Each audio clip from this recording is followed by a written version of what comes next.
అందరికీ జై శ్రీరామ్. వీడినైతే నిజంగా ఎట్లా గొట్టాలంటే వాడిని చంపిన పాపం లేదు.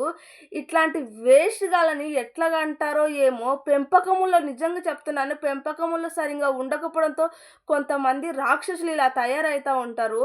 వానికి తిప్పి కొడితే 17 సంవత్సరాలు, 18 సంవత్సరాలు లేవు. వానికి చదువు చెప్పే టీచర్ మీద కన్నేసాడు. వీడు మనిషా? రాక్షసా? అసలు బుద్ధి అనేది ఉండాలి. మళ్ళీ తల్లిదండ్రులు పెంచారా? తల్లిదండ్రులు అనాలా? ఎవరిని అనాలో తెలీదు. వీడు తిరిగే సర్కిల్‌లో అనాలా? వీనికున్న ఫ్రెండ్స్‌ని అనాలా? ఎవరిననాలి అసలు?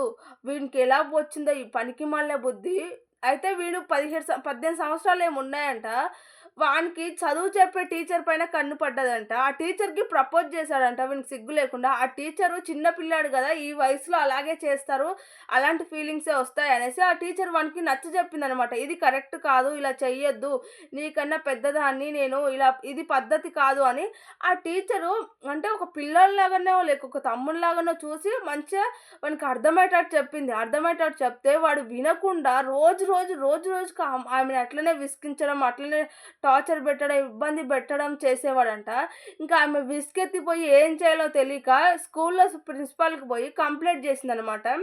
అయితే ఇలా ఇలా చేస్తున్నాడు ఇలా అని చెప్పడంతో వాళ్ళ అమ్మ నాన్నని పిలిపించి అయితే వానికి కౌన్సెలింగ్ ఇప్పించారు.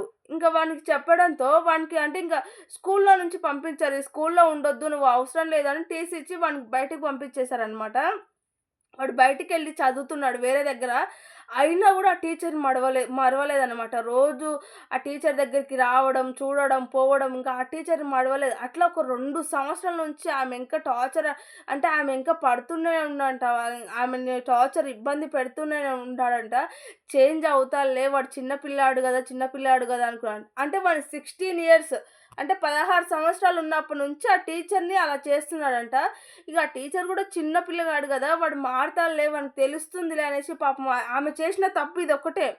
అయితే అలా అనుకోవడంతో వాడిని ఏం అనకపోవడంతో వానికి వార్నింగ్ ఇచ్చి వానికి నచ్చజెప్పడంతో వానికి నచ్చక అయితే ఒకరోజు టీచరు స్కూల్‌కి చీర కట్టుకొనొచ్చిందంట. అంటే మొన్ననే ఆగస్ట్ 15కి జెండా వందనం రోజు స్కూల్‌కి టీచర్ చీర కట్టుకొని రావడంతో ఆ రోజు రోడ్డు మీద ఆ టీచర్ ఎళ్ళడంతో ఆ టీచర్‌నయితే వీడు చూసాడంట. చూసి చాలా వల్గర్‌గా ఆ టీచర్‌ని కామెంట్ చేయడంతో, ఆ టీచర్‌ని అనడంతో, ఆ టీచర్‌కి బాధేసి చాలా అంటే చాలా ఏడ్చి ఇంగ ఇదైతే ఇట్లా అయితే కాదు అని చెప్పేసి పోలీస్ స్టేషన్‌కెళ్ళి కంప్లెయింట్ ఇచ్చిందనమాట.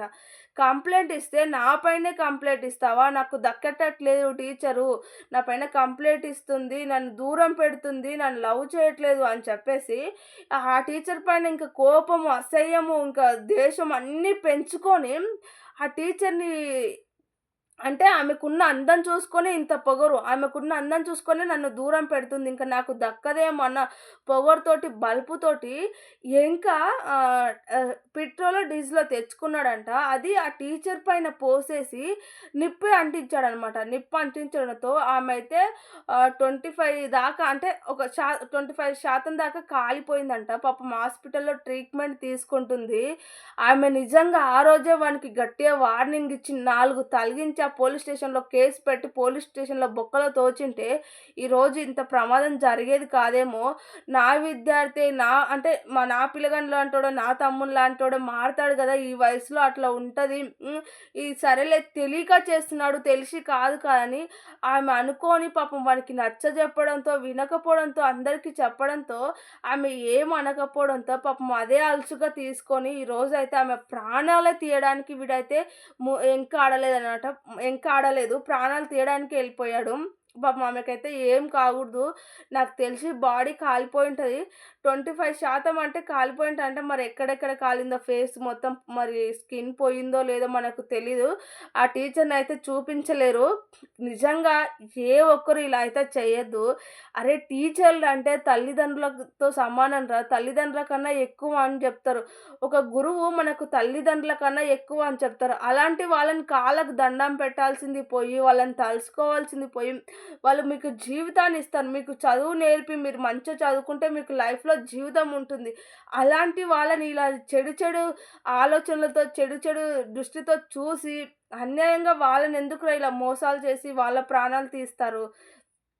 పాపం ఆమెనైతే అలా చేయడంతో ఆమె అయితే ఇప్పుడైతే హాస్పిటల్‌లో ఉంది. క్షేమంగా ఇంటికి రావాలని అయితే మనస్ఫూర్తిగా మనందరం కోరుకుందాము. ఇలాంటి పనికిమాలిన వాళ్ళుంటే, వాళ్ళ కూతుర్లు గాని, కొడుకులు గాని ఉంటే మీరు కరెక్ట్‌గా పెంచండి. మీరు చెప్పండి మంచేదో, చెడేదో, ఎవరితో ఎలా ప్రవర్తించాలి, ఎవరితో ఎలా ఉండాలి అనేది కంపల్సరీ తల్లిదండ్రులు ఇంట్లో నేర్పించాలి కంపల్సరీ. వానితో పాటు గాని, అమ్మాయితో పాటు గాని, అబ్బాయితో పాటు గాని ఎవరైనా చెడు ఫ్రెండ్స్ ఉంటే వాళ్ళని అక్కడికి కట్ చేపించేయాలి. వాళ్ళకు బుద్ధిగా ఎలా తిరగాలి, సొసైటీలో ఎవరిని ఎలా గౌరవించాలి, ఎవరితో ఎలా మాట్లాడాలి అనేసి, ఎవరికి ఎలా రెస్పెక్ట్ ఇయ్యాలని ప్రతి ఒక్కటి తల్లిదండ్రులు నేర్పించాలి. అది తల్లిదండ్రుల బాధ్యత. మీ బాధ్యతను మీరు వదిలేసారంటే మీ పిల్లలు పోయి ఎవరో ప్రాణాలు అన్యాయంగా తీస్తారు. ఇది మైండ్‌లో పెట్టుకొని పిల్లలకు చిన్నప్పటి నుంచే మంచి ఏదో, చెడు ఏదో, ఎవరితో ఎలా మలుచుకోవాలనేది మీరు నేర్పించండి దయచేసి. మీరు నేర్పించకపోవడంతో అనేక మంది ప్రాణాలు పోతున్నాయి. దయచేసి ఇలాంటి మిస్టేక్ అసలు ఎవ్వరూ చేయకండి.